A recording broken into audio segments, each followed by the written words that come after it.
Hi, everyone. Welcome. Settle in, maybe grab a drink, and get comfortable. We're going to explore the truly fascinating story of India today. It really is a land with such incredibly deep roots. Exactly. And this complex mix of cultures, its huge role in global history. We're planning to trace that journey, right? From the earliest For- civilizations. Through the big empires, the impact of foreign influences, all the way up to the struggle for independence. And hopefully you'll find some surprising connections, maybe some insights into how India developed its own, unique identity while interacting with the rest of the world. So where do we start? The geography seems like a logical place. I think so too. I mean, right away, you look at the Himalayas up north, they're just immense. Massive natural border. Totally. And that really shaped things, didn't it? It sort of channeled interactions toward the northwest mostly, maybe a bit to the northeast too. That makes a lot of sense. And then, of course, you have the river valleys, the Indus, the Ganges. Yeah. Incredibly fertile. Prime locations for early settlement. Agriculture. It's almost inevitable, like you said. Plus that huge coastline all around the east, south, west. That must have opened things up for sea trade. Oh, absolutely. A major route for commerce, but also for ideas, for cultural exchange by sea. It's quite a setup. So you have this diverse climate, land, that's good for settlement. It kind of explains why India was one of the places where complex urban societies got started so early. Precisely. Which brings us straight to the Indus Valley civilization. Right. An early urban culture, really quite advanced for its time. And they had their own script. Which, incredibly, we still can't read. It's one of history's great mysteries. What knowledge is locked away there? It really makes you wonder. And its decline is also a bit of a puzzle, isn't it? It is. The leading theories point towards, well, maybe environmental shifts, climate change, perhaps? Or maybe population pressure, running out of resources. That's another possibility. Or, external factors, invasions, maybe even disease. We don't have a definitive answer.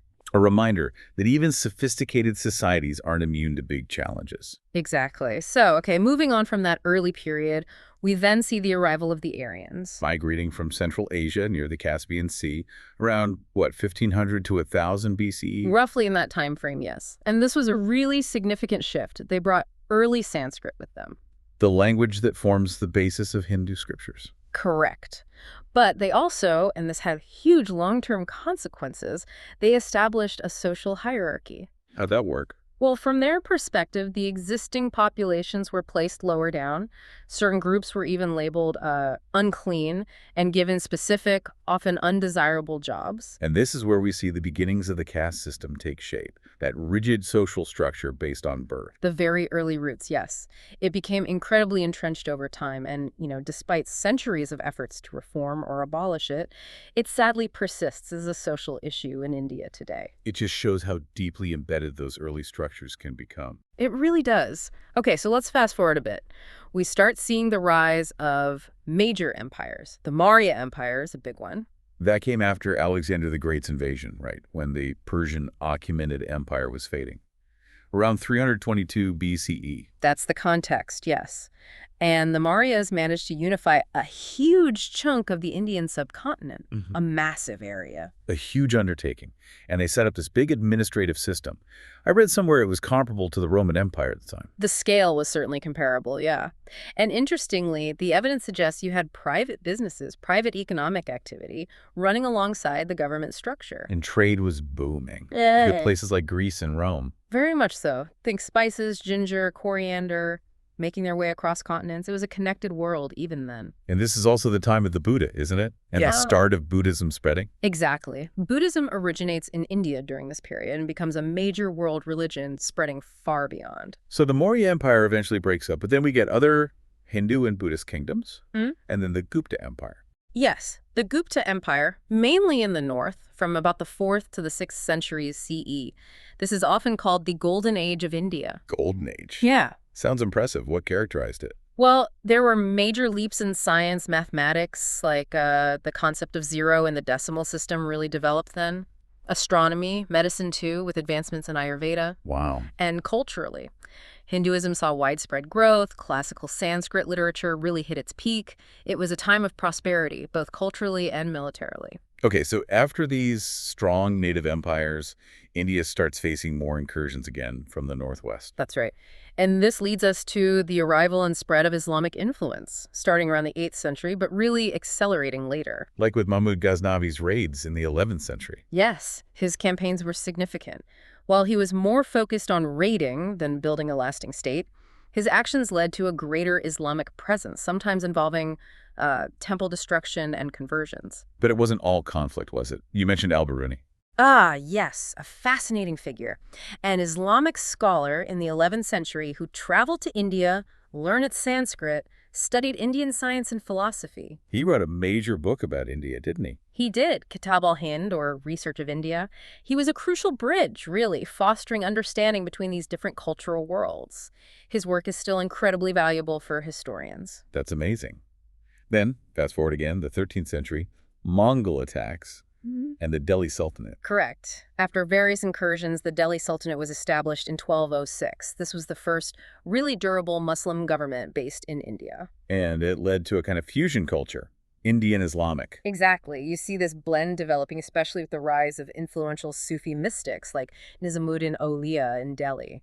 Oh, and a sultanate just means a state ruled by a sultan. Got it. And following the Sultanate, we get another major player, the Mughal Empire. Founded in 1526 by Babur, who was actually a descendant of Timur or Tamerlane, some Mongol roots, but they established this powerful, long-lasting Islamic empire in India. And the Mughals are famous for, well, the Taj Mahal, obviously. Architecture, definitely, but also for a great flourishing of art, poetry, and the widespread use of the Persian language in court and administration. There was a lot of cultural flow between Mughal India and Safavid Iran at the time. And wasn't there an emperor, Akbar, who was known for being more tolerant? Yes, Akbar is really notable. He promoted people based on merit, not just birth, and pursued religious tolerance. He even abolished the jizya tax. The tax on non-Muslims. That's the one. He was also a huge patron of the arts and presided over a period of great stability and cultural vibrancy. The empire kept expanding for a while, but then started to weaken. It expanded until the late 17th century under Aurangzeb, but then, yes, internal conflicts and external pressures like Nader Shah's invasion from Persia in the 18th century really weakened central control. And this created an opening, didn't it, for European powers? Precisely. The Portuguese were the first to arrive by sea, late 15th century. They were after the spice trade, primarily. Then the Dutch, Danish, French, and the English. All drawn by the lucrative trade in cotton, silk, spices. It was all about commerce, initially. But commerce led to competition. And conflict. Fierce competition. Not just between the Europeans themselves, but also with the local Indian rulers as they tried to secure better trade deals. And the British East India Company becomes key here, founded way back in 1600. They got a royal charter, essentially a monopoly on English trade with India, and they were very effective, very strategic, especially as Mughal power declined. How did they gain so much power? It wasn't just trade, was it? No, it evolved. They started negotiating, sometimes fighting, with local rulers, the Nawabs, to get advantages, like tax exemptions. Gradually, they got involved in local politics, raised their own armies. And essentially started acting like a ruling power themselves in certain areas. Exactly. They became a de facto government in large parts of India, extracting resources and shaping the economy for their own benefit. Which must have raised some eyebrows back in Britain. Yeah. A private company wielding that much power. It absolutely did. Concerns grew about accountability, corruption, the sheer power the company held.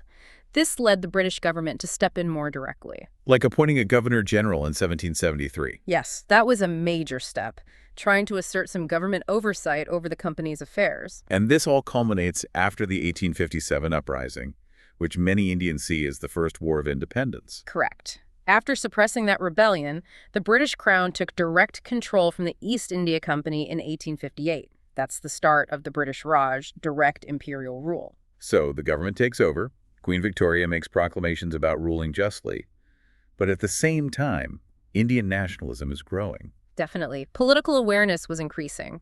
Organizations like the Indian Association and later the much larger Indian National Congress were formed to advocate for Indian interests and eventually for self-rule. And into this picture steps Mahatma Gandhi. A pivotal figure. His experiences, especially developing his philosophy of nonviolent civil disobedience, satyagraha, in South Africa, were crucial. He joins the National Congress and really energizes the independence movement, He led major campaigns like the Salt March, mobilizing millions through nonviolent resistance. It was a long, hard struggle. leading finally to independence in 1947, a monumental achievement. Absolutely, though tragically overshadowed by Gandhi's assassination shortly after and the immense trauma of partition. Right, the creation of Pakistan as a separate nation, the violence that accompanied it, Yeah. and then independent India faced huge challenges, didn't it? Choosing democracy despite widespread poverty, low literacy rates. A remarkable choice, really, and a testament to the vision of its early leaders. India's journey, as we've sort of touched upon, is just this incredible story of resilience, change, cultural fusion. Yeah, shaped so much by its geography, by waves of internal empires and external forces, conquest, trade. And this persistent pursuit of identity and self-determination from those ancient river valleys right up to the modern era. And you also have to think about the impact India's had on the world, its philosophical traditions, spiritual ideas. That influence is undeniable and continues today. It's a legacy that stretches across millennia. It really makes you reflect on the connections between, trade and power, colonialism, how nations are formed and reformed. Definitely. So maybe for you listening, what part of this long, incredibly rich history stands out? Are there connections you see to other parts of world history? There's always more to explore.